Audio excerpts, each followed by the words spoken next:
Greetings. Before we officially start the show, I'd like to commend you on what a bold move you've made by choosing to consume this podcast.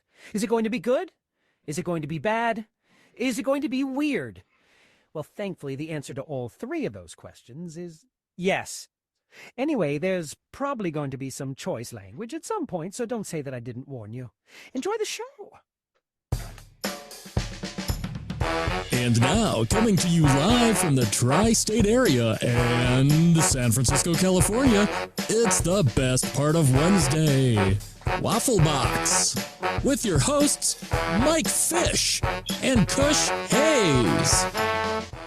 Welcome to Waffle Box, the podcast where we talk about anything, everything, and nothing all at the same time. Coming up on episode 112, a man wants to be a dog, a baby wants to go to hell, a DC movie that might be good, well, and much, much more. I am Mike Fish, and I am joined, as always, by the main man from San Fran, live from the Netherlands. It's Mr. Kush Hayes. Kush, how you doing, buddy? What's good, y'all? Kush Hayes here, coming to you, episode 112 of the Waffle Box. It is the best part of Wednesdays. You love us because we do this. We do this because we love you. I'm coming all the way to you from the future home of 2023's Redhead Days. Producer Lathan, how are you doing? Hey, Kush, I'm doing awesome. I was actually going to speak to you two off the air, but while it's on my mind, I was wondering if I could get a pay raise. With all these wildfires, heat waves, tropical storms, earthquakes, and all that other shit that's been going down, I figured the sooner I can get onto one of Elon's rockets and get the fuck off of this rock, the better. Yes, not a bad plan. But no, you can't, but Jesus. Well, actually, let me be the devil's advocate for you here, Mike. Lathan, we will give you 25% of zero. So can't argue that. That's a good pay raise. That's ahead of above average. But yeah, Jesus Christ. I mean, we'll talk about you being in the Netherlands, because I know you flew into Amsterdam, right? But you're not in Amsterdam, right? I'm not in Amsterdam. No, right. No. So I was going to say, hey, live from Amsterdam, but you're not. I know, because I looked up, I did a bit of research. The festival's not in Amsterdam, so we'll get to that. But yeah, Jesus Christ, you got out of Dodge right at the time. What the hell is happening over in California? Oh, I don't know. What is happening in California? Tropical storms, earthquakes, all at once. Someone's pissed off at you. Yeah, that's all in Southern California, which is a different state. However, it does mean that the powers that I'm blaming it on the writers and actors strike. Hollywood was not allowed to make their virginal sacrifice this year, and the gods are angry. They as you mentioned, Mike Fish, they've not only hit Southern California with a fire, but a hurricane, which is unheard of, and then there was an earthquake all in the same day. Not going to be fun. I did see. Did you see the picture of is it Dodger Stadium, where it's just like there's the Dodger Stadium, and then it looks like Dodger Stadium is now Dodger Island, where it's just water all around it. It's like, I mean, I'm laughing. It's not funny, but Jesus, it's crazy. It's weird seeing it from other places. Like normally, it's my neck of the woods that's getting flooded, but yeah, we are not prone to having hurricanes or even tornadoes. So a very strong gust of wind, sure, but yeah, tropical storms, no, brand new. It's just not built for it. All right, I imagine half the buildings over in Los Angeles, you just look at them funny and they fall over. No, everything in California is earthquake rehabbed. So they you'd think it would sustain the force of a tornado or a hurricane, but maybe it's built differently. But earthquakes, yeah, no, they're all built for earthquakes now.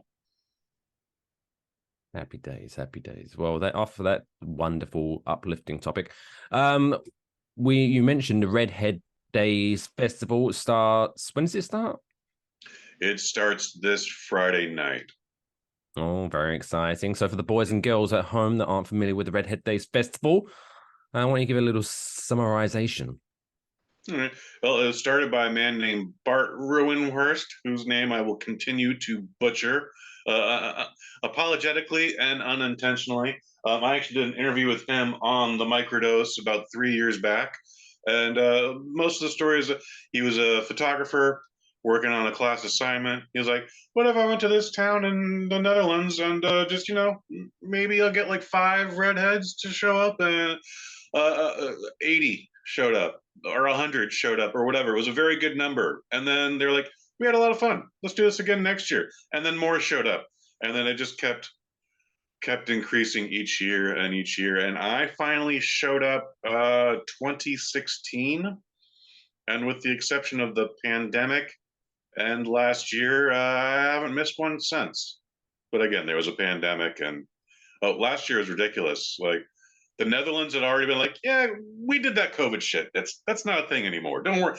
You come to the Netherlands, don't worry about your COVID. You just cough in your hand and wash your hands, wash your ass. It'll be fine. However, the United States was like, if you do go to the Netherlands, that's great.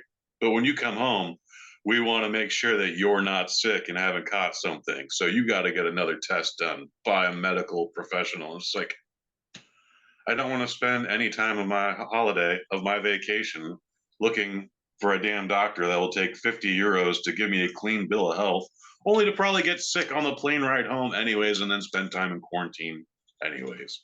So we sat out last year, but this year, caution to the wind. Oh my God, Mike Fish. It was really weird being on a plane with 200 strangers not wearing a mask. Like I still wear masks on the bus. I still wear a mask at the grocery store. Walking into the movie theater where I saw today's movie review every time. But this time it's like, well, we're here. It ain't gonna get better. It ain't gonna get worse. Well, I've said it before. I mean, I still wear it from every now and again, but it's people are like, oh, why are you still wearing a mask? Just COVID's not as bad. Blah, blah, blah, blah, blah. There's other things around. This. I think COVID taught me, the COVID era, the pandemic, is I don't like being ill because I was pretty. I mean, I ended up catching it last year, but you've caught it a couple times now. Well, yeah, there was one unconfirmed, one confirmed, but okay, fair enough. It's like I went through a good stretch because obviously I was sheltering away from people, and then when I was around people, I was wearing the masks and all that good stuff, and I didn't get ill, and it was a revelation. Not being ill is much better than being ill. It's much more fun. So, brave statement. Breaking news, right? But so yeah, even if it's a cold or flu, keep that shit to yourself. Yeah. Not interested. No one has given me any shit about wearing the mask still. In fact, usually if someone looks at me, then they look at the rest of the 4 or 5 Asian senior citizens on the bus that are also wearing masks, and they go like, I guess it's San Francisco. What are you gonna do? I just think we need the Japanese etiquette now. If you're sick, if you have a sniffle, you put your mask on and keep your shit to yourself. That's. But yeah, before we move on, Redhead Day. So, what do you do? Do you just kind of hang out and drink and smoke? Yes, and yes. So Friday there's going to be a barbecue. I'll be interested to see what European barbecue is like, and then we'll go to a party. That's going to be at some club called the Hurricane, and that goes on till like 2 in the morning, 4 in the morning. I don't know. The very next day, if you survive that, there'll be lots of activities to do during the day. I will be sleeping during the day, but then there's a bar crawl where from 1800 to 0000 hours we do the bar crawl, and then there's an after party. I think it's at the Hurricane again, and that goes on from 0000 hours to 0400 hours, or 4 a.m. for you non-military European folks. And then Sunday is a big photo. We try to get everybody together in the town square or whatever it is this year. I think it's at a park. But 2,000 redheads plus we'll get together for a giant aerial photo. And that can be fun. And then hopefully somewhere in between all of that, you meet a nice little redheaded girl and you talk each other out of each other's clothes. Success. Fantastic. It's what Jesus would have wanted. Goddamn right. Also, just before we get into everything, I don't know if you're watching the video version, you might notice I look a little bit less orange this week, which is nice. Turns out So I've been messing around for weeks and weeks and weeks with my lighting. Sure. And so like yesterday, I totally forgot I had a second ring light. So now I've got a ring light here and a ring light there. So I've got two lights pumping into me. And it still wasn't great. No, and I finally realized, oh, cameras have settings. And so I was playing around with the settings, and now I look much better than I did last week. So that's my little fun story. Look at you being a little producer over there. But apparently I need to fix my desk because I'm a bit wobbly. Look at that. It's like I'm in an earthquake. Ooh. Same. Oh my God. Yeah. Couple of bits of breaking news that I wanted to address before we get into the top stories this week. So, one, did you see? I mean, obviously, I know you've been traveling, so you probably missed all the breaking news. No, the controversy. You know, the whole cancel culture. Cancel culture is back. We got canceled. No, right. So, are you familiar with the song "Fat Bottom Girls" by Queen? Yeah. So, the most played song on my rock band playlist. Right. It's a great song. It's a great song. Great goddamn song. Yeah. Basically, it's just talking about, hey, girls with big booties, you're ace. We love you, right? And so it came out on Tuesday that I can't even remember the name of the thing. It's like Veto or something like that. So someone somewhere is launching a musical streaming app for children, right? Okay. Fine, fair enough. And they're putting Queen's greatest hits on it, but they're leaving out Fat Bottom Girls from the track listing for whatever reason, right?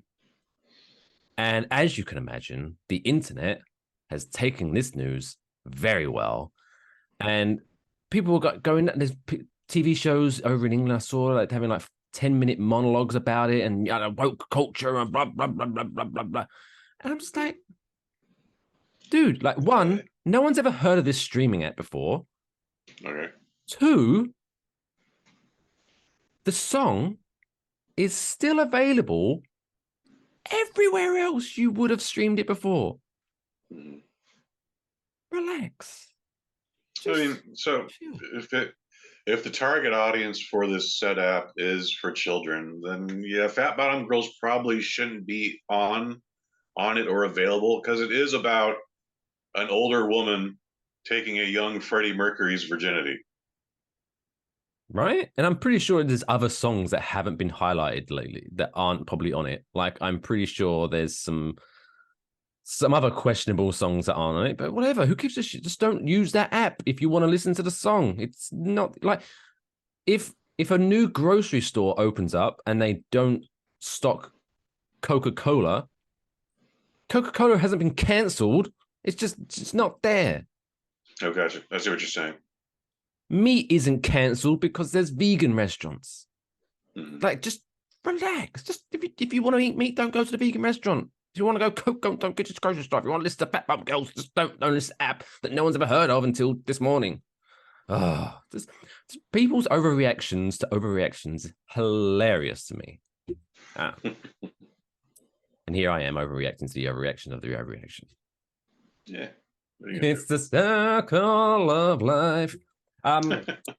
Then wanted to get into some funny stuff, get our laughing bones ready before we get into the real good show. So you're familiar with the Edinburgh Fringe Festival, I'm assuming. Nope. Oh, okay. Sounds Scottish, though. It is indeed. So it's a comedy festival that runs throughout the month of August in Edinburgh, where a bunch of like top comedians, up-and-coming comedians, amateur comedians, whatever, blah, blah, blah. They all go up there, and then they all put on their individual shows at different venues and bars and things like that. And you can go up there and go to each show, and then they'll have like amateur comedians handing out flyers. Come to my show tonight, please. And try to get their thing going, right? So there's lots of comedians, lots of jokes being told. And then at the end of the festival, a group of judges decide the top 10 jokes that they've heard at the festival and then put it to public vote to find out. And then someone wins the award for best joke at the festival, right? So I've got the top 5 from the fan vote. Okay. And I'm going to read them. And we are going to break it down. decide if these are any good, right? So I'm going to get into my good story. So producer Lathan, I've got some. We've got some countdown numbers here. So these are top 5 jokes from the Edinburgh Fringe Festival. Number 5. Oh, number 5. This is from Massey Graham. I thought I'd start off with a joke about the Titanic, just to break the ice. All right, I like it. It's not bad. It's not bad. I like it. I like silly jokes like that. Silly joke. Little puns. Number 4. Number 4. When women gossip. 4. This is from Sakisa. When women gossip, we get called bitchy. When men do it, it's just called a podcast. I guess That's very funny. That's just something. Just the facts, ma'am. Yeah, I guess it's not bad. That's topical. It is. Number 3. Number 3. This is from Amos Gill. Last year, I had a great joke about inflation, but it's hardly worth it now. I get it. Yeah. Yeah. It makes you think. It does. I think the podcast one was better so far, but there you go. Number 2. Number 2. From Liz Guterbock. Apologies if I butchered the name. Oh my goodness. The most British thing I've ever heard? A lady who said, well, I'm sorry, but I don't apologize. It's pretty, yeah. As the American equivalent of sorry, not sorry. Yeah, I guess. It's not bad. And then, let's get a drum roll here.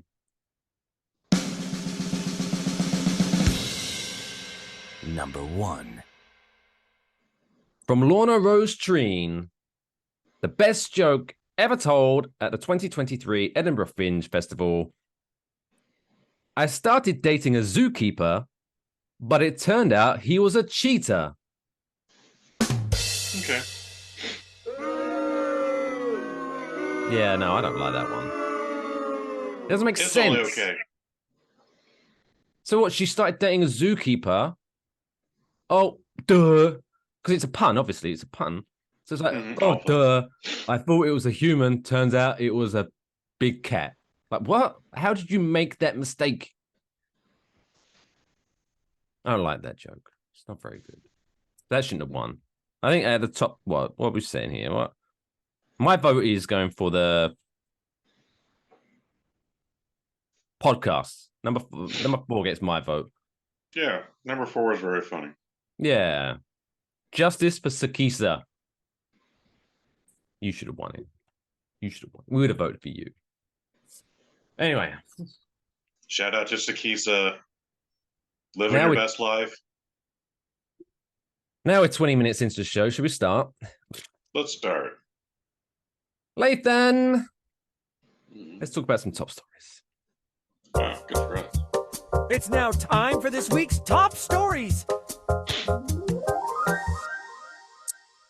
Top story number 1. Oh, controversy on TikTok. Ooh. Have you ever gone into TikTok yet? Is that still? No, I've deleted it from 3 phones now. I like watching other podcast shows that focus on TikTok, like the Your Mom's podcast, Your Mom's House podcast with Tom Segura and his wife, Christina Pazitsky.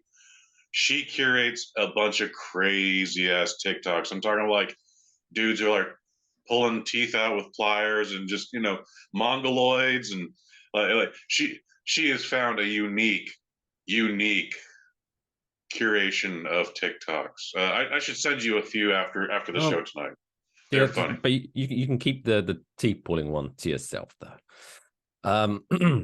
But this woman from California, quote from this story: has the internet ready to take to the mattresses after revealing that she and her husband regularly switch which side of the bed they sleep on. Dun, dun, dun. What, really? Yeah. So Angelina Murphy dropped her boudoir bombshell. I love sometimes, depending on where you get the news stories, the alliteration sometimes is fantastic. They dropped their boudoir bombshell in a video that has racked up roughly 1 million views. She said, quote, "Okay, I really need to know if we are alone in this. Do you randomly pick which side of the bed you're going to? We do not have a regular side of the bed that we sleep on. It's never discussed. We just randomly pick a side where we sleep." She says whenever she broaches the subject, people label her seemingly sacrilegious slumber habit. Fuck's sake. Quote, "The craziest thing they've ever heard." Now, this isn't the craziest thing I've ever heard, but still, I must admit, I was like, what?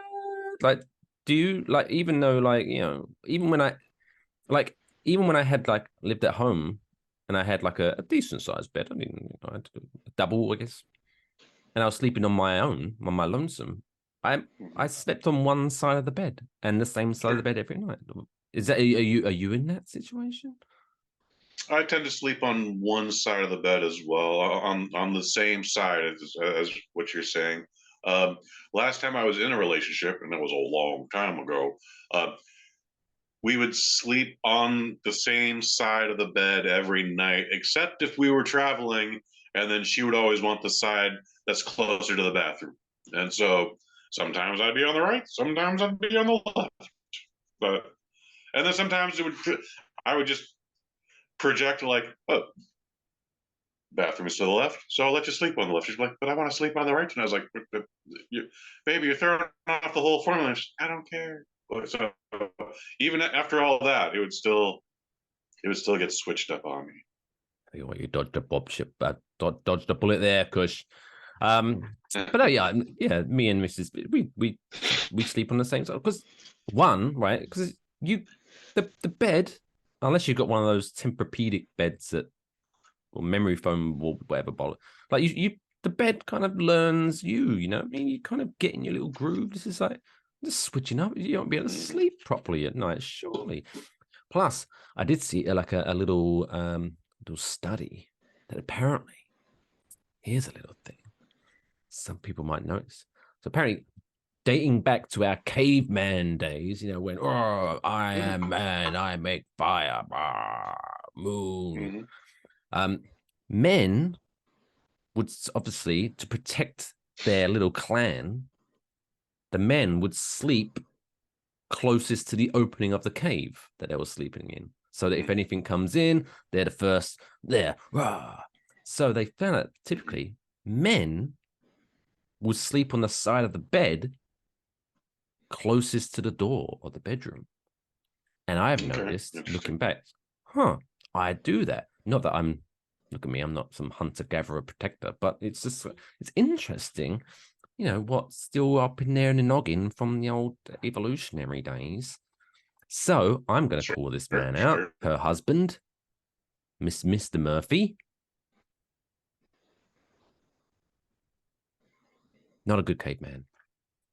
Don't just because what you're gonna let Angelina, if a fucking saber-toothed tiger comes into the bedroom, you're gonna let her take that? Disgusting, if you ask me. Speaking about cavemans, I got my DNA tested about 6-7 years ago now, and we did the Ancestry.com thing, but then just to be double sure, we did 23andMe, and 23andMe came back with, "Hey, Kush, your DNA goes all the way back to Neanderthal." And I was like, I looked in the mirror and I'm like, seems legit. Well, I mean, technically, doesn't everyone's? Nope. Not everyone. Interesting. So wait, see, I didn't know. I just thought 23andMe was for, got a little bit of German in you. I didn't realize you could go all the way back to Neanderthal days. That's pretty damn impressive. Oh, Kush is unfortunately frozen in the pre-sneeze position. This is a little bit awkward. I don't know if you can still hear me. Oh. So we all just look at him and laugh.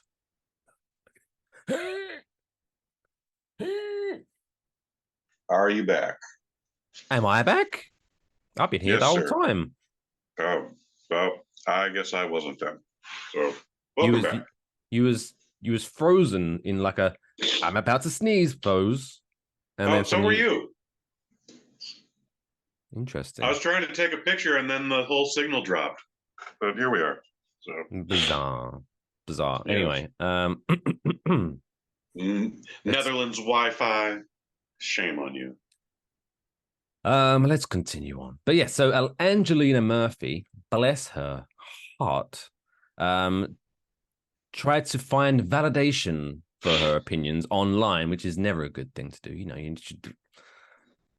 If someone's going to disagree with you, the internet will have it. But Murphy shared the sleeping arrangement on TikTok, where viewers bellowed in the protest. "This is the craziest thing I've ever heard," said one viewer. Honestly, I'm not sure what all the fuss is about. Do you sleep on the left? Do you sleep on the right? Well, I sleep on the couch covered in cookie crumbs and Cheeto dust like a real man. There you go. There you go, pal. There you go, buddy. Yeah. Anyway, next story. Speaking of men, so there is a Japanese man. Oh, there always is. There always is. There's a few of them apparently.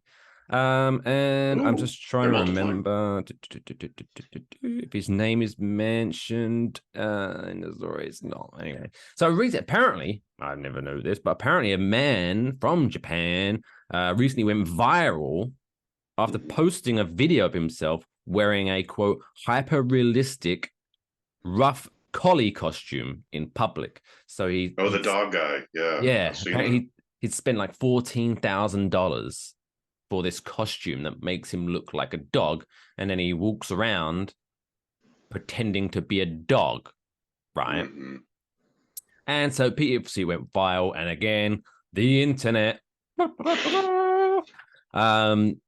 went a little bit nuts, and so he's kind of like, wait, what the hell? What the fuck? Like, because he said like, when people were reporting on it, people and news outlets and things like that, they were just, quote, misinformed about the idea that he wants to live like a dog.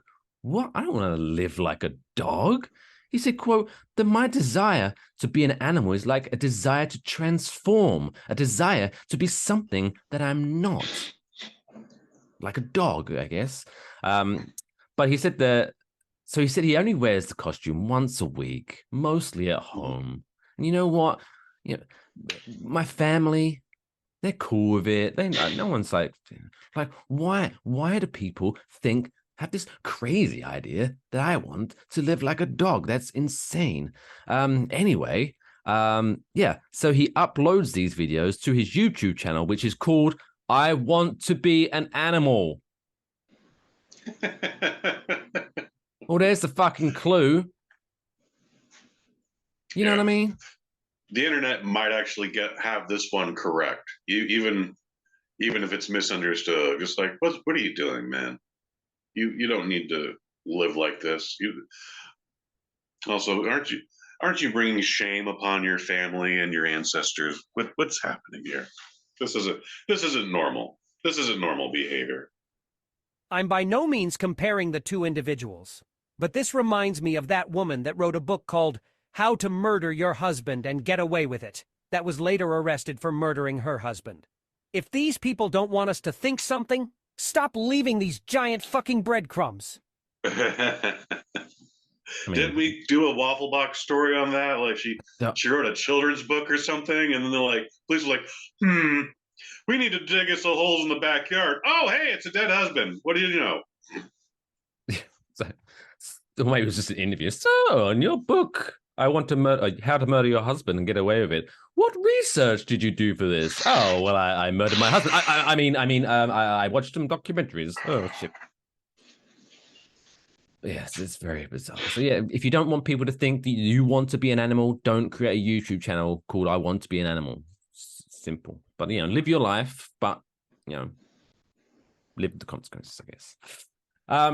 Final story. Another viral clip. We're talking about very viral episode this week. Whilst Kush blows his nose constantly. Maybe he's caught it already.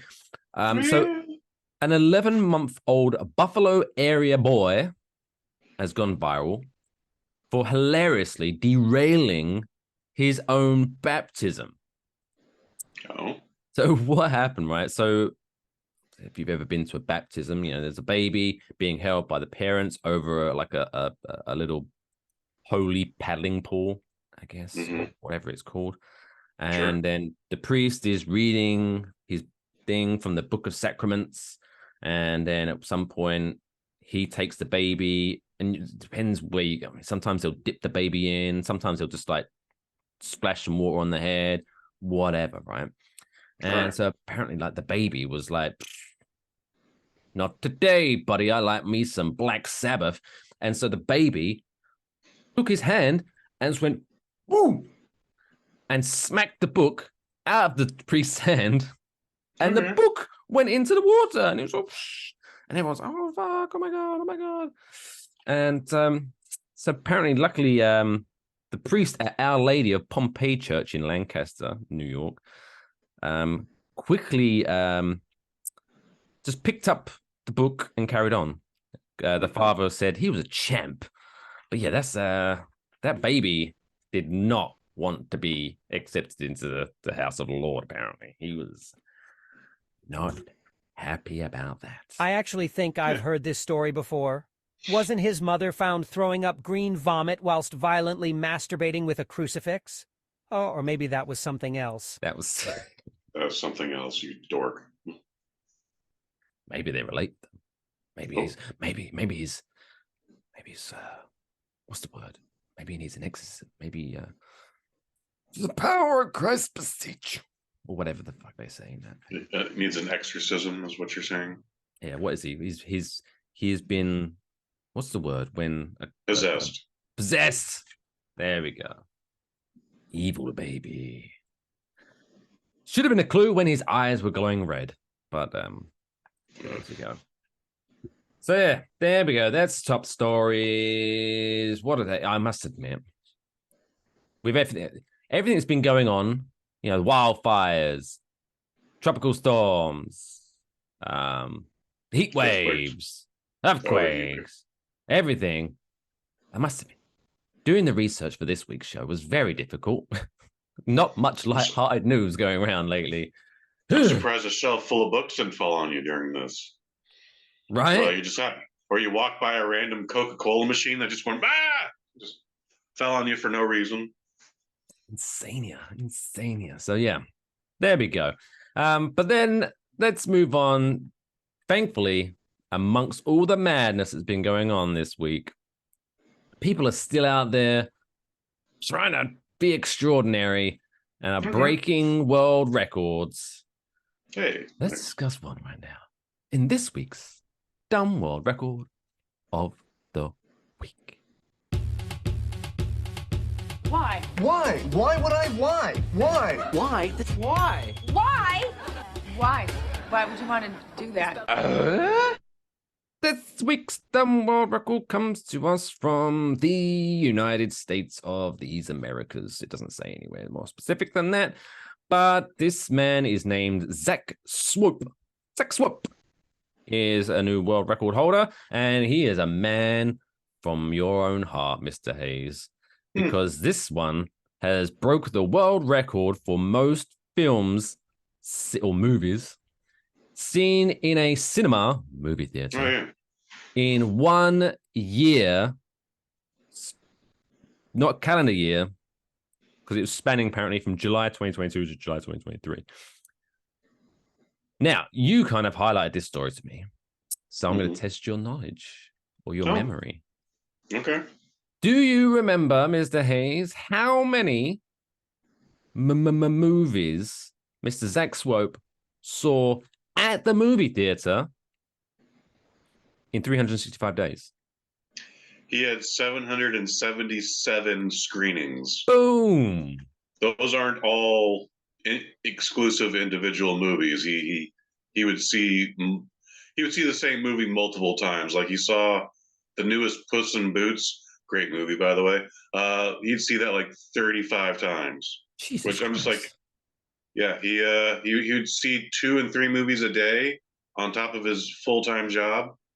I reached out to this gentleman. We're actually in the same Regal Movie Club on Facebook, and I'm trying to get an interview with him, but so far he's just like, I don't know.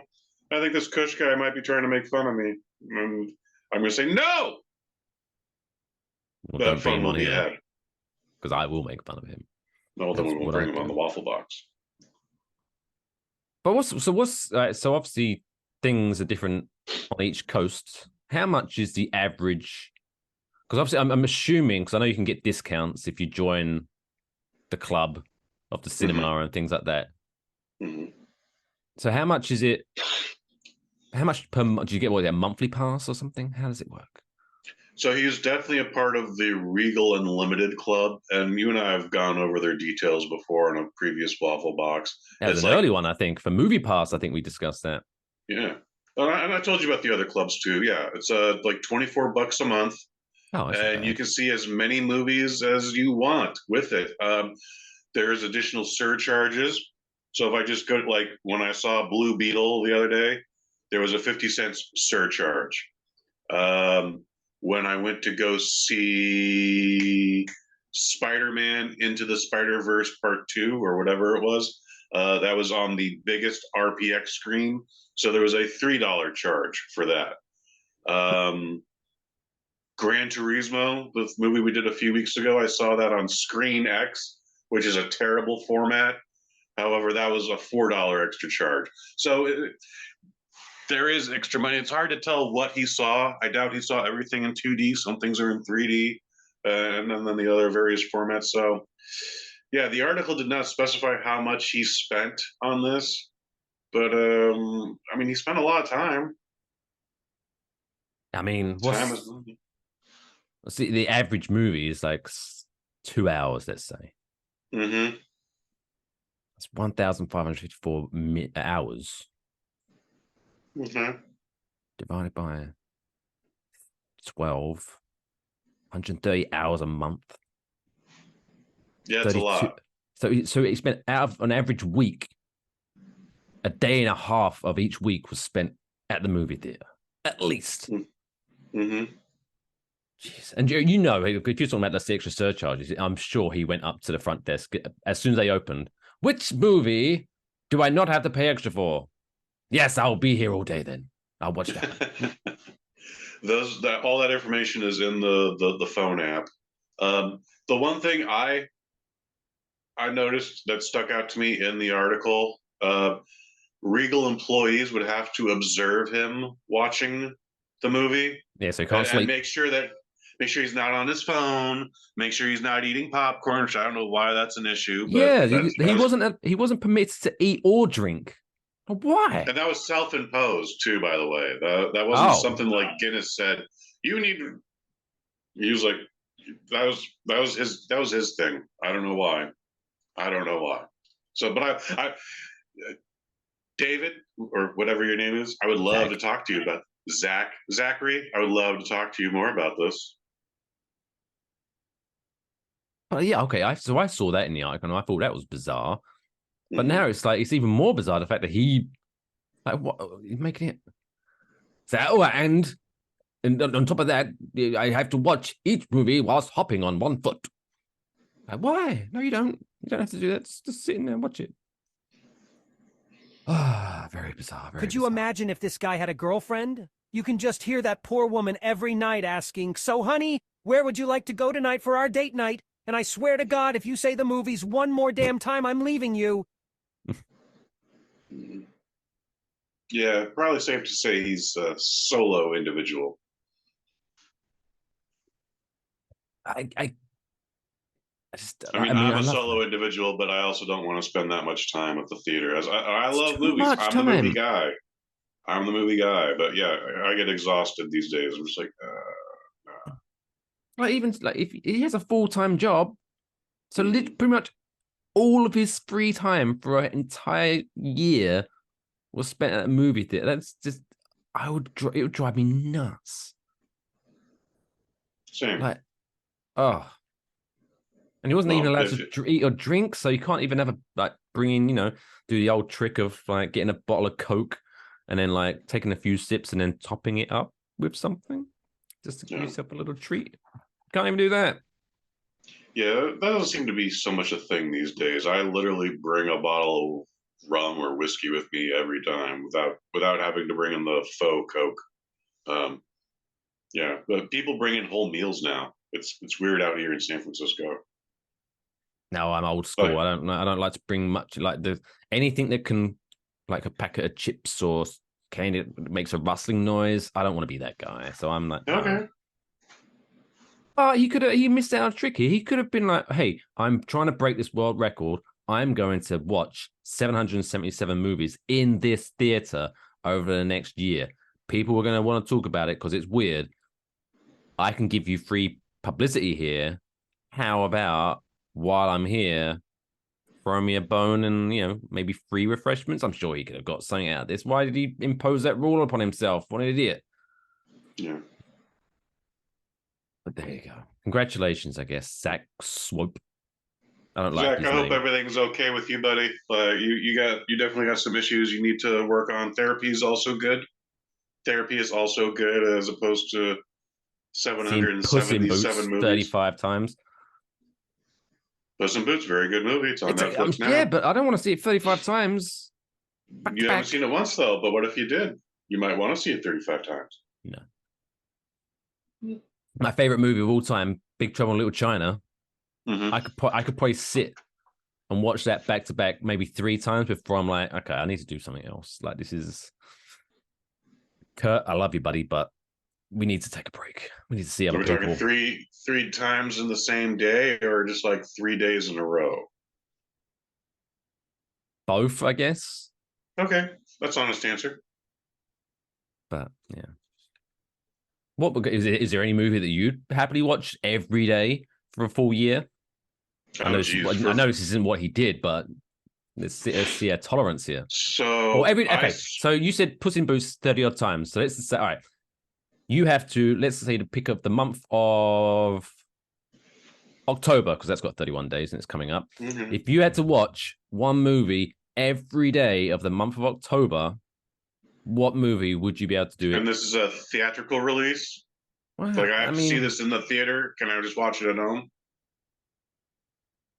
I mean, I guess respect the exercise. I guess, yeah, you have to make the trip to the movie theater to watch the same movie 31 times. Okay. Geez. So I saw Avengers Infinity War 7 times in the theater. So I had no problem with that. And that's like a 2.5 hour, 3 hour movie. I was just like, more, please. I want to see this again. I saw The Greatest Showman 5 times in a row. In fact, if I wasn't in the Netherlands right now, I would see it a 6th time because there's a special screening happening this Saturday. And I was like, I would like to have gone to see that, but maybe next year. Back when I was growing up, again, this wasn't a theatrical thing, but I saw the original Ghostbusters movie every day for a year and made the VHS tape snap even. Jesus Christ. Yeah, I was 4th grade. It was better than watching cartoons. It was Ghostbusters. It's just funny. So I could probably do any one of those 3 for 31 days in a row in a movie theater. To be fair, the original Ghostbusters is a good shout. That is a good shout. That's a great movie, man. Like, that still holds up. Speaking of which, because I went to the moving picture house recently and watched the Barbie movie finally. Oh, what'd you think? Fantastic. Everything about it is great. The acting's great, the script is great, the choreography is great, the set design is great, everything's great. It's bizarre how good it is, right? Like, you're just like, what the when the Kens start having their war on the beach, and then all of a sudden, just like sparks start shooting out of their chest, and then a dance number breaks out. You're like, what is happening here? It's Like, this campy movie's in places, fucking but it crazy. makes sense when it's campy. It's great. Mhm. And I think my favorite part of the movie, or not my favorite part, but my favorite line of the movies was towards the end when, spoilers if you haven't watched it yet, when Ken is breaking down in front of Barbie, and he's like, because he doesn't want to be in charge anymore, and he's like, I'll be honest, when I found out that horses weren't that involved, I kind of lost interest. I laughed at that one too. I still don't know why he thinks horses are a part of the patriarchy. I think that's some sort of inside man-hating joke that I didn't pick up on. My favorite line is when Rhea Perlman, who's playing the creator of Barbie, just walks in. By the way, her character is dead. So all of a sudden, Will Ferrell's just like, her ghost keeps an office on the 17th floor. Yes. Oh, like, that is the funniest fucking thing I've ever heard. Anyway, but yeah, Joe, before that, obviously you get the trailers. Mm-hmm. And by the way, may I say, that might be one of my favorite nights of all time, because I went to the movie theater, watched a really good movie, and then we left the movie theater and drove straight to a massage parlor and had an hour-long massage. It was great. What a night.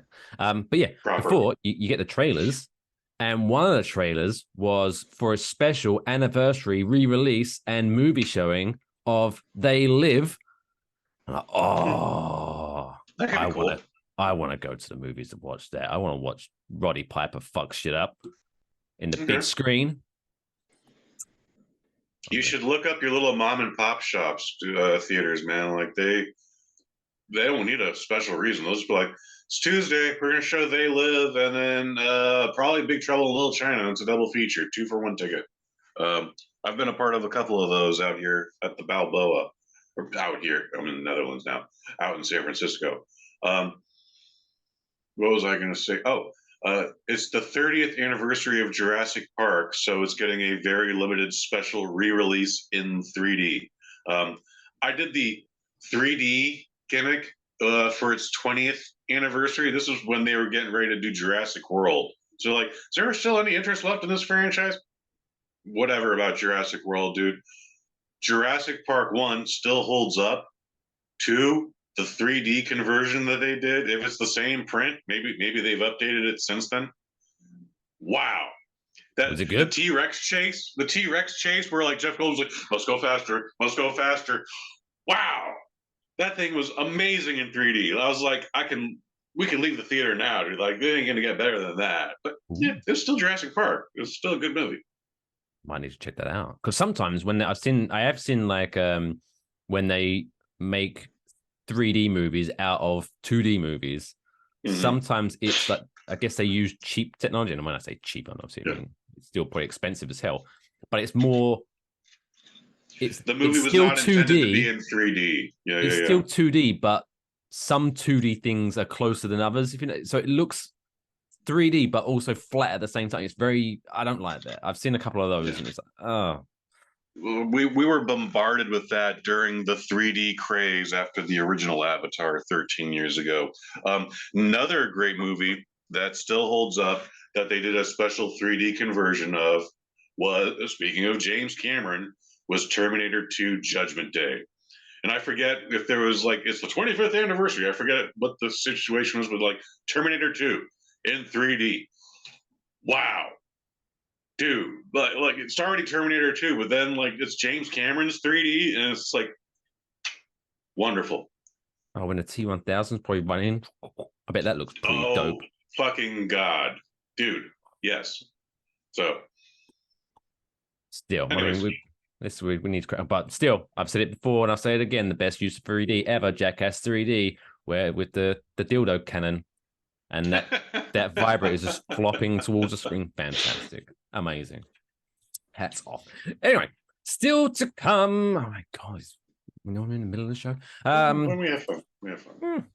We got the Blue Beetle. Gets the movie review treatment. Trapdoor, feel good story, and all that good stuff. Still coming up after this short break.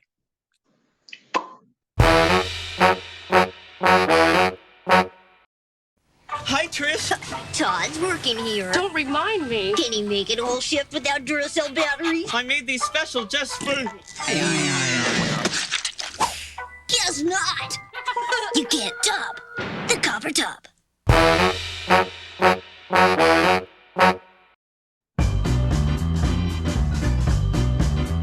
It's now time for the middle of the show quiz.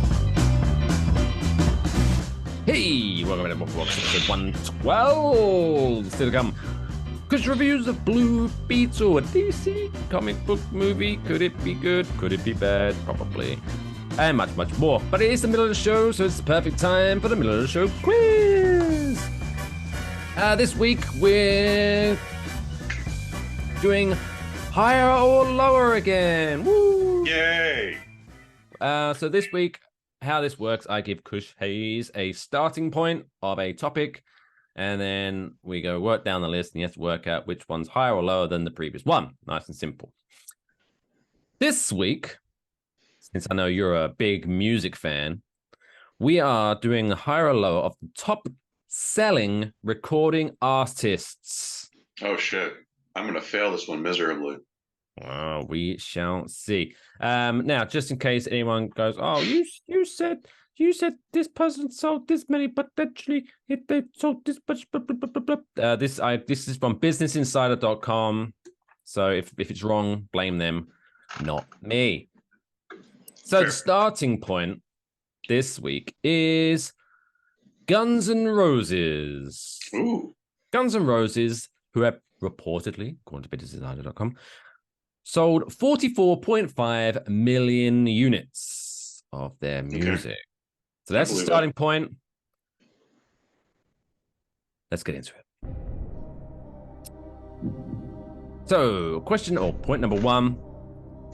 Kenny G, the old saxophone man himself, Kenny G, that sexy mofo, has he sold more or less than 44.5 million? Higher or lower? Higher. He's going higher. He seems pretty confident. Oh, correctamundo. Kenny G, 48 million units. 3.5 million more than Axl Rose and Co. Who would have thunk it? Number two. They want you to jump. It's Van Halen. Jump it. Have they sold more or less than Kenny G's 48 million units? Less. It's going lower. Oh, good for them. Van Halen, the hair metal bastards that they are, 56.5 million units. Fascinating. Hey, the and more 70s and than 80s Guns were N' crazy. Roses too. I know, right? Crazy. Okay. I think a plane just went over and it scared the shit out of me. Number three. Barbara Streisand. Barbara Streisand. Has she sold more or less than Van Halen's 56.5? Barbara Streisand fans love her so much they will buy multiple copies just to keep them around the house in case there's an emergency. So more. She has sold more than Van Halen. Correct. A whopping 68.5 million units. Wow, I would have thought it was in triple digits, but okay. Good for her still. It might be. BusinessInsider.com just might be talking shit. Number four. Speaking of interesting fans, Taylor Swift. Has Taylor Swift sold more or less than Barbara Streisand's 68.5? Taylor Swift is on some crazy kick right now where she has four singles in the top 10 right now, which is unheard of, or whatever number it is. She's got some crazy ass number. Anyway, she has sold more than Barbara Streisand. Ooh, crazy. Shame on Kush. Taylor Swift, 51 million units. But I'm gonna assume maybe that's If this included streaming numbers, maybe she would like devour Barbara Streisand. I don't know. I'm guessing this is physical copies. Yeah, maybe. Right. But then also, Okay. I know how there is like an equation, I think, but when it comes to the charts, that X amount of streams equals 1 for the terms of the. I don't know. All I know is Taylor Swift is a gangster and don't cross her. Or our fans. Yeah. Number 5. So you're 2 for 2 and 2. Here we come for the tiebreaker. Mm-hmm. The Canadian princess herself, Celine Dion. Oh, Celine. Has Celine Dion sold more or less than Taylor Swift's 51 million? More soul than a Canadian should have in their voice. Celine Dion. Oh my God. Could go either way. Could go either way. Like that Titanic album. That thing was just might have been bigger than The Bodyguard. I'm just gonna say more. Heart did go on. More than Taylor Swift.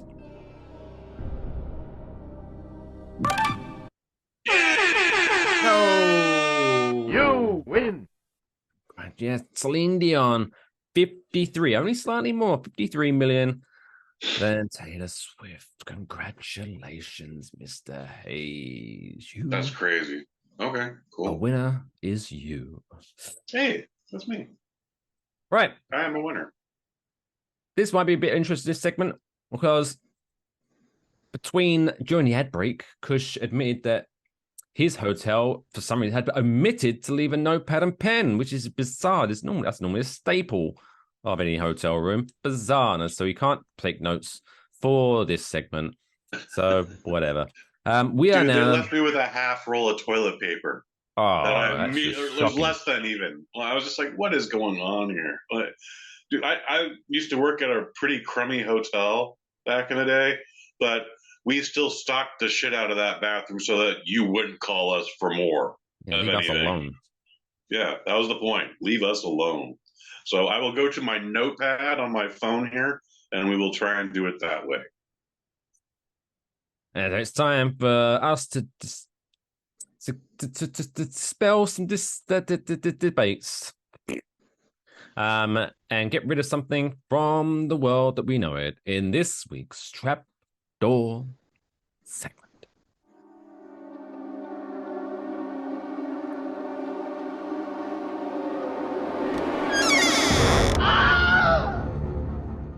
This week's Trapdoor segment concerns condiments or sauces. Because I was listening to the Rod Ryan morning show on 94.5 The Buzz over in Houston, Texas. And they were talking about like what do you put on a chicken wing, like ranch or blue cheese, right? Yeah, and now I'm like, neither one. Just give me some hot sauce. But got me to thinking. There's too many sauces, too many condiments, so we need to get rid of one. So I already think I know what my answer is. But well, you haven't heard the four. You haven't heard the four. I'd be surprised if this one isn't on it, honestly. But let's do this. Here we go. So the four that you have to choose from, get rid of one.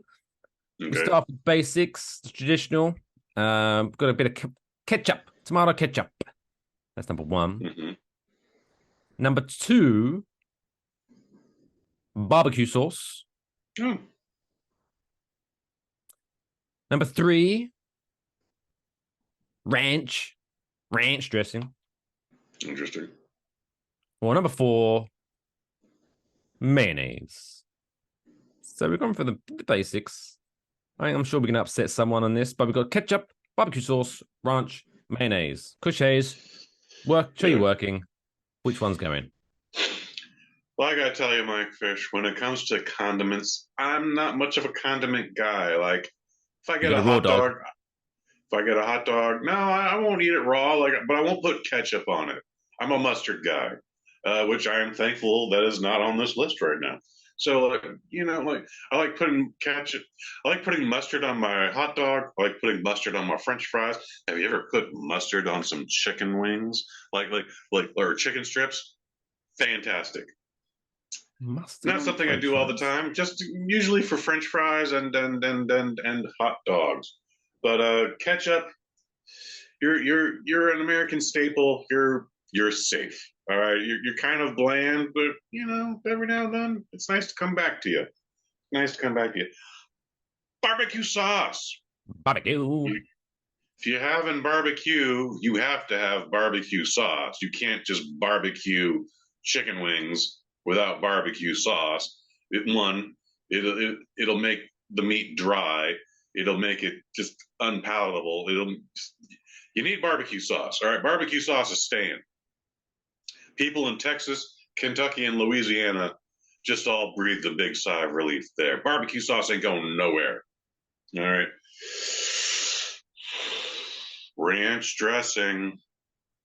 You're the reason why a couple of my friends are 20 pounds heavier than they should be. Uh-oh. Someone's got some explaining to do.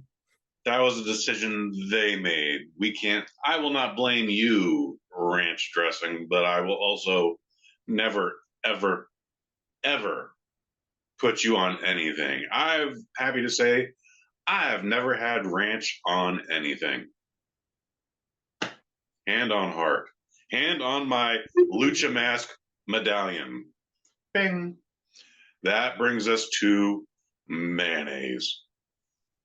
Dun, dun, dun. Motherfucker, I hate mayonnaise. I hate mayonnaise so goddamn much. Like, if it's on a sandwich, it destroys my day.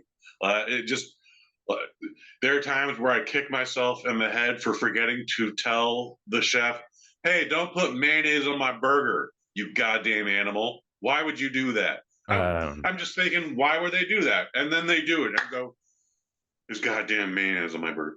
Mike Fish, it's a thing that comes up quite often. A lot of people go like, if I had a time machine, I'd go back in time and kill Hitler. One, that's preposterous, because Hitler is actually a military trained strategist, and he will murder you within a heartbeat. Okay, Not if you do it when you're a baby. No. But even as a baby, he's gonna Krav Maga your ass. So, baby Hitler, you can't even kill baby Hitler. All right. You know what I want to do? I want to take that time machine. I want to go back to the 13th century. That's when the French were at war with the English, and I want to kill the French chef who created mayonnaise to help feed his troops when they were in peril. So, fuck you, mayonnaise. The world would be better off without you. I agree. Yeah, but I don't want to. Whenever I go anywhere, like I say, even if I go to places where like they clearly state, like if I ask for a burger and it clearly states served with, it goes into fine detail, like served with this bun, tomato, lettuce, like it goes into all details, everything's in there. I still have to specifically say, don't put mayonnaise in there. Keep that bullshit away from me. Away. No, I didn't realize mayonnaise was made to feed the troops during the war. Like, what the heck? Like, what were they thinking? The people, you're in the front lines, trying to stay alive, and then someone comes up to you with a bowl of mayonnaise. What the fuck is this? It was one of those things where, they were short on supplies, and this guy needed to add some flavor to his food, and thus mayonnaise was born. So we have the French to thank for that, or to blame for that. Or you could argue you can blame the English because we didn't end the war soon enough. How bad. Anyway, down to mayonnaise. Well, you can't have it anymore because it's in the trapdoor. Next, we're going to talk about some movies now. Kush, even though he's the international jet setter, he still finds time to see movies. And he's going to talk about one in a segment that we like to call Kush's Movie Review.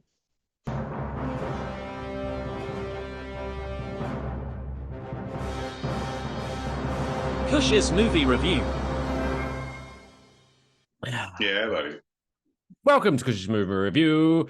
If you are watching the standalone version of this clip on the YouTube channel, don't forget to hit the subscribe button, hit the thumbs up, and leave comments in the comment section about what you think about this movie. This week's movie is The Blue Beetle. It's about a talking car that goes and gets, he fancies, it's the summer, I need a new look. And he gets a respray, and now he's glorious blue. The end. That would be I bet not many people such get a the better reference. movie. I bet not many people get that reference. Is it Herbie the Love Bug that you're doing? Okay, good. There we go. I haven't seen that thing in forever. So, unfortunately, that is not the movie I saw. We saw The Blue Beetle. It is still part of Zack Snyder's DCEU universe. So basically, There's two spoiler years. alert, this movie has no points this movie because it's going to get forgotten about in a few years. What's fascinating about this movie is it was originally going to be an HBO Max but it was still called, it was going to be an HBO Max release. And then the powers that be before Discovery bought Warner Brothers, they went like, we got something here. We should release this in the theaters. And I was like, all right, that's cool. I'm glad you guys could see past that. However, after seeing this movie, I don't know how the Batwoman movie got canceled when that thing was like 90% done. I don't give a shit about Batwoman, and I'm not on the crazy we love Brendan Fraser train again. Like, I don't have a problem with Brendan Fraser. I've been loving Brendan Fraser, but then all of a sudden the internet was just like, Brendan Fraser has to be protected with everyone's resources. No. Anyways, getting back to Blue Beetle, it's PG-13. It is an unnecessary 2 hours and 7 minutes. Jesus Christ. And it is directed by a man named Angel Manuel Soto. He's done nothing that you and I have seen. All right, we don't know his work, but he's an independent director. Finally got a big budget film. Good for him. It is written by a dude named Gareth Dunnett Alcer. I don't know anything about that man either. And then it does star Sholo, name I can't pronounce correctly, but it's the gentleman from Cobra Kai, the Mexican, the Latinx character from Cobra Kai. You seen the Cobra Kai? I watched the first season a while back, but I think I know who you're talking about. Yeah. First season is very good. Second season is also good. Everything else after that starts degrading. But also starring George Lopez, and then for some reason Susan Sarandon's in this. She plays the villain, which is very weird. This movie was kind of doomed from the start. Have you ever seen a movie called The Guyver? The Guyver or MacGyver? The Guyver. But I understand why you would misunderstand me. The Guyver is a manga / anime that got an American adaptation in the early 90s, and it's basically alien supersuit falls from the heavens, and Joe Earthman picks it up, and all of a sudden now he has superpowers, and he's fighting the most scariest people alive. Oh, there's not even people in that movie; they're all aliens. Anyways, this is very similar to that. It's based on a DC comic that I had never heard of prior to this. I don't know anything about its lineage. Honestly, it really doesn't matter. Just about a dude who he was the first man in his family to go to college, and the family's all happy for him. And then once he graduates college, he just going from dead end job to dead end job until love interest, who has no real point in the movie. She's just there to literally hand him the Blue Beetle scarab. It's nice of her. Yeah, she's trying to get away from some bad guys, and she's like, "You need to hide this for me." And then one thing leads to another, and all of a sudden, the Blue Beetle is formed through Zolo. The movie's only okay. It's a lot of family, which isn't a bad thing, but it's pretty goddamn boring, dude. And again, like, Susan Sarandon is in this. I don't understand why she's there. It's lots of shades of Iron Man. You know, they took a lot of parts from Iron Man with this. She would be playing the Jeff Bridges character. Oh, From the first Iron Man. Yeah, I know. Jebediah so and so. Yeah, I know who you're talking about. I can't think of his name. Yeah, that's fine. It's okay. This movie is a whole lot of nothing, dude. Like if it was 90 minutes, this would probably have been a better review. In fact, because this is an origin story and it's part of a universe, that will be long gone as soon as Aquaman 2 makes its debut. Aquaman 2, FYI, is the final movie in the Zack Snyderverse. Yay. I guess. But yeah, this movie is a big fat nothing burger, unfortunately. And then in my personal opinion, to make matters worse, the advertising and the marketing for this movie wasn't.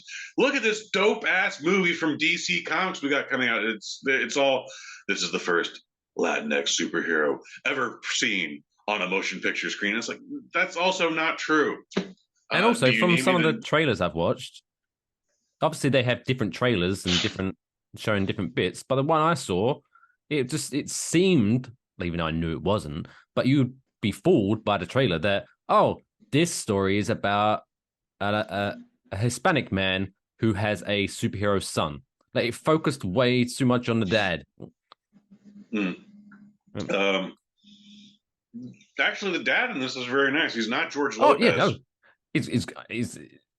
He seemed, but you know what I mean? Obviously, this whole point of the movie is, like you're saying, show superhero shit. Oh my God, that's so cool. But it just seemed like it was a movie about the dad. I was like, oh. Yeah, they definitely tried to play up family like Fast and the Furious does, and they failed time after time after time again. And then trying to do the whole, this is the first Latinx superhero. I don't believe that.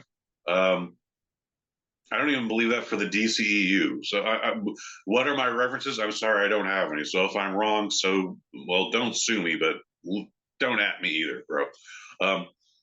It's unnecessary. This could have just been advertised.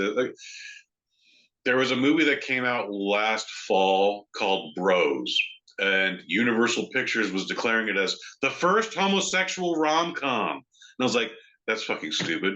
That is also untrue.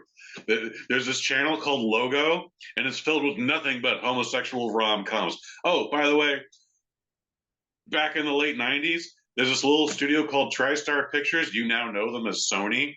They came out with a movie called The Birdcage, which was actually a homosexual rom-com. Also, family comedy. It was a family comedy. It's a great fucking movie as well. Great fucking movie as well. You said it, Mike Fish. Yes, sir. And you know what? They never leaned into that. But guess what? When Bros didn't make its mark, they started blaming the audience. Like, straight America didn't show up for this movie. Guess what? Gay America didn't show up for that movie either. So, sucks to be you guys. But by the way, everyone I know that saw Bros, and it was a very small number of people, also it's all right. It's fine. But it wasn't anything to write home about. And that is the same thing as Blue Beetle. The Mexican community didn't come out for this. The Latinx community didn't come out for this. They're like, all right, we'll see you on Netflix or Max or Net or whatever. We'll catch you later, Jolo. Well, here's my theory as to why marketing a movie that way in 2023 is a bad idea. And again, I appreciate, with this, I appreciate I'm a 37-year-old white male. So maybe my opinion isn't valid here. But I think in 2023 at this point, marketing something as heavily as like, look, it's a Latin superhero. Aren't we great that we made a Latin person a superhero? Is one, you're probably going to get, obviously, that certain type of person who's like, they're only doing that for diversity. I hate diversity, blah, blah, blah. So they're not going to see it. Mm-hmm. But then I imagine, again, I could be wrong, but I imagine you're going to get a large amount of the Latin community who are probably just going to be like, Is this just gonna be a stereotype shit? Are you just doing this for the sake of it? Is this gonna be a terrible movie? Am I gonna hate watching this? Because you know what I mean? I just think I hear what you're saying. Just promote it as a regular movie, because if if let's say there is someone from the Latin community who is excited about seeing a Latin superhero, guess what? By watching the trailer, they'll be able to tell, and they'll go. They don't need. Look, Latin person. He looks like you, but they don't need that. This is this next stat I'm going to drop on you might blow your mind, Mike Fish. So representation keeps coming up these days. Again, it's 2023, like you just said. Gay America needs to come out for this movie. Asian Americans need to come out and see Joyride. By the way, Asian Americans did not show up for Joyride, which was, nobody did. By the way, funny fucking movie. Everyone should have, more people should have saw the movie, and they did not. But the point I'm doing this is, do you know what the #1 television network is in the United States? #1 television network? Network, yes, sir. Is it wait. Oh, it's there. Wait.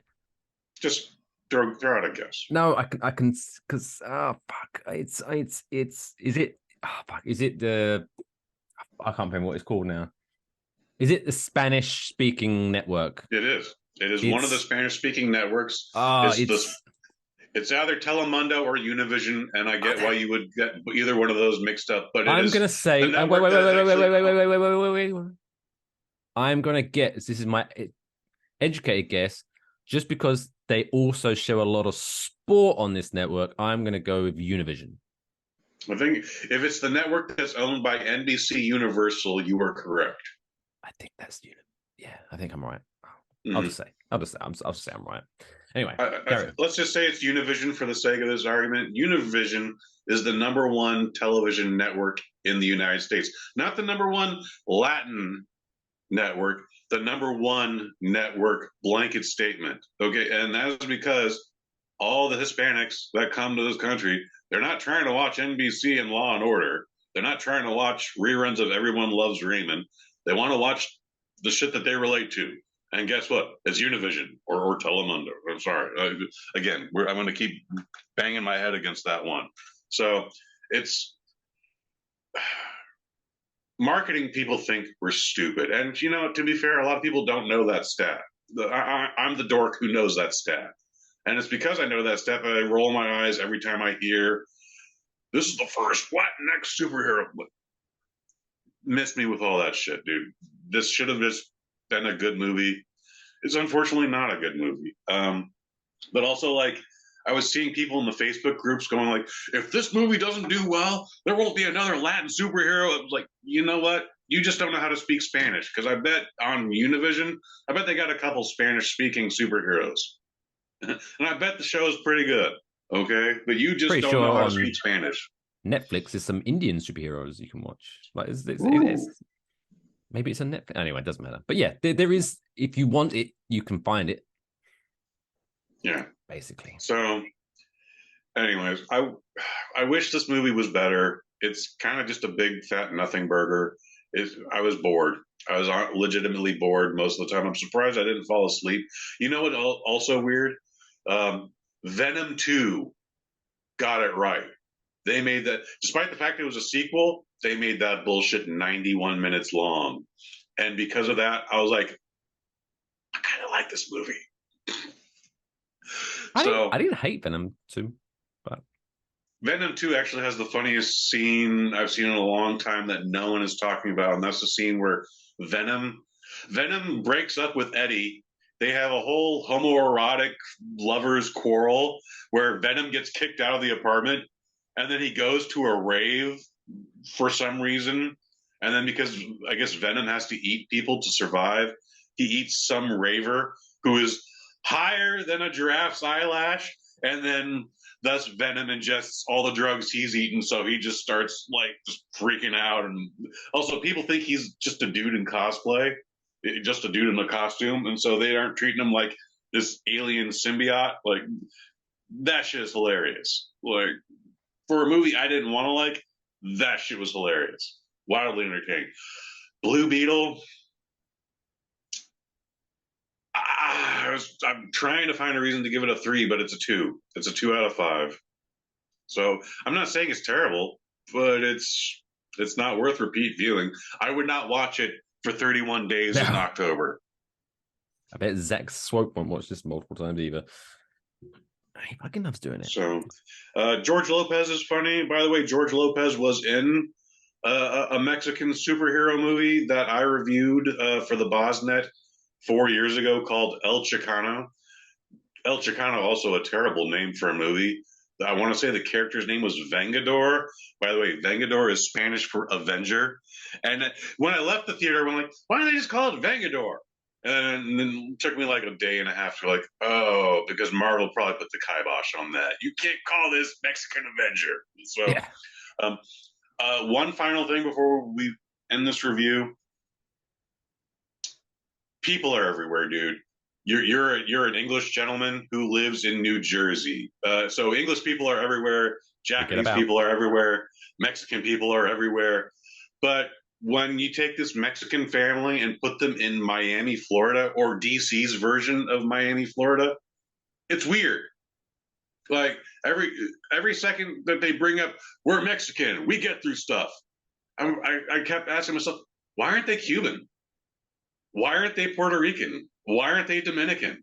Like that's the major minority in Miami. Are those three, but for some reason this family is Mexican. Obviously all the actors are Mexican, but I did not understand that. I was like, why wasn't this in Los Angeles? Or if we have to have it in Miami, why weren't these people Cuban? That kept coming through my head. And again, because Kush, there's a simple answer to this. Oh, break it down. Because when they were doing their research and they just typed in, where are there lots of Hispanics? Mm-hmm. And they're like, oh, there's lots of Hispanics in Miami. Boom. They must all be Mexican because we are morons. I would agree with you on that. But again, the writer and the director of this are of Latin descent. Like, again, the guy who directed this, Mr. Soto, his whole thing was like, I wanted to bring a Mexican-American to the big screen. Maybe it might have been one of the higher-ups who was like, if we're going to make this movie, I want it in Miami. Yeah, probably. I mean, it's probably something as simple as that. But anyways, this movie could have been better, but because of current events, it's hollow. There's nothing to it. There's not going to be a Blue Beetle 2. Several people think this is part of James Gunn's new DC universe. That's not true. And if it performed better, maybe they would have squeezed him in, but that's not happening at all. No. And also, it came in at number 1. It finally dethroned Barbie after 5 weeks at the box office. But, like, you know, it brought in like 25 million, 30 million. It didn't bring in as much as Barbie did last weekend. So, so I guess you got that to be happy for, but that's also a Warner Brothers property, so who cares? Warner Brothers had a very great weekend. We'll just say that much, and then yeah, it is what it is. So Blue Beetle, 2 out of 5. Wonderful stuff. So yeah, I'm sure that'll be on Max pretty soon anyway. Maybe. You count on it. 45 days tops. Anyway, let's wrap this show up by making everyone. Hey, hello. Sorry, what the I fuck? can't talk right now. I'm at work. Can I call you back? Oh my God, Lathan, you would not believe what just happened. Like, I was talking to this like really hot guy at Best Buy. He was like totally flirting with me. And then all of a sudden he was like, if you're not going to buy anything, you have to leave. And I was like, whoa, how rude. No offense intended, but I honestly couldn't give a shit. I'll talk to you later. Whoa. What the fuck was that? Yeah. What he said. Sorry, guys. That was my sister Layla. I've told her never to call me at work. She's a sweet girl, but I'm still holding out for my parents to announce she's adopted. Jesus. Well, she sounds... okay. She sounds adorable. Anyway, moving swiftly on. Yes, get that warm and fuzzy feeling in your stomach. It's now time for this week's Kushes. No, Kushes? We've already done a Kushes movie review. It's now time for this week's feel-good story of the week. Kush's feel-good story of the week. Oh. I don't have my microphone to make love to right now. It's the coolest fucking story I've ever heard in my entire life. So I'm just gonna have to make it up. Can I hear it again? There we go. And still kiss her. I'm surprised you didn't at least bring the arm. It's a spoon at night. Anyway, this week's feel-good story comes to us from Eastern Michigan University. Oh, Ooh, nothing good comes out of East Michigan. You'd be wrong. So for the last 4 years, a young man called Zach Conti has juggled going to school with holding down multiple jobs, all while playing football at Eastern Michigan University, and his hard work was noticed.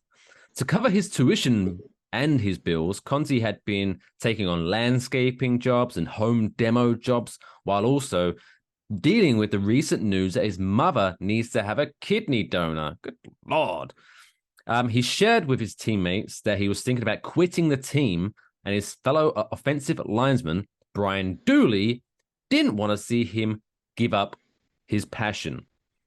So Conti's determination on and off the field, quote, pushed me harder, Brian Dooley said. Dooley, in his last year of eligibility and worked with their coach to give Conti his full ride scholarship. Quote, the O-line brotherhood is something that is hard to break, Dooley said. We have to have each other's back. Conti was stunned by his teammates' generosity. It just felt unbelievable, like I felt my hard work had finally paid off. So there you go. Yeah, teamwork makes the dream work. And I still don't understand, because again, I was educated over in England. That's why I don't speak so good.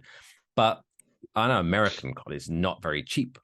So the fact that his teammates got together and was like, we'll get you a full ride scholarship. What a bunch of guys. What a bunch of fellas. So shout out to Brian Dooley and the Eastern Michigan University football team. And good luck to Zach Conti and his mum. Hope she gets that donor pretty soon. There you go. Beautiful stuff. That wraps up an eventful episode of Waffle Box live from New Jersey and the Netherlands. Kush, I know you're away, enjoying the Redhead Days Festival. Did you manage to put something new up on the Microdose feed right before you went? Other than my interview with Lizanne Peters, whose name I also butchered. No. Check out the newest Redhead Days edition of the Microdose, and check out the other editions. You just click, you go to those little tags at the bottom of the page, and you click Redhead Days, and I swear to God, 4 other episodes are going to come up. There you go. You can binge your knowledge on the Redhead Days Festival. Don't forget, obviously, if you want to support the show or want to get some early access to the Waffle Box and some bonus shows, you can go to extrawaffle.com, sign up for just $2 a month and become a member of the Serial Squad. There's a couple of episodes on there already. There's the Waffle Box Weekender on toxic fandom, which is a pretty interesting discussion me and Kush had. Also, the top 5 TV shows to sing at karaoke, that's available for free on the YouTube page. There's the Patreon version, which you can actually listen to the theme songs while we're doing the discussion. So that's pretty cool. Nice. Check that out, extrawaffle.com. If you want to get a nice little t-shirt, you can also go to wafflemerch.com. Check us out. Make sure you follow us on the artist formerly known as Twitter, at Wafflebox. Follow me at OwenMikeFish on there, and you can follow, go to Facebook and search for Kushwood Hayes, because he doesn't like Twitter anymore. But until next time, take care of yourselves and each. Oh wait, sorry, Lathan. Do you want to say anything? You say goodnight, Lathan. Jesus. Good night, everyone. Don't forget to pop into your local Apple store and subscribe each display model to this podcast. You'll be rewarded with a warm feeling in your tummy and possibly even a tingle in your no-no place. Boom. It's good advice, actually. You should do that. And if you do, take a picture. Take a picture of the iPod on display. Subscribe to Waffle Box. Yeah. And we might surprise you with something. But yes, until next time, take care of yourselves and each other.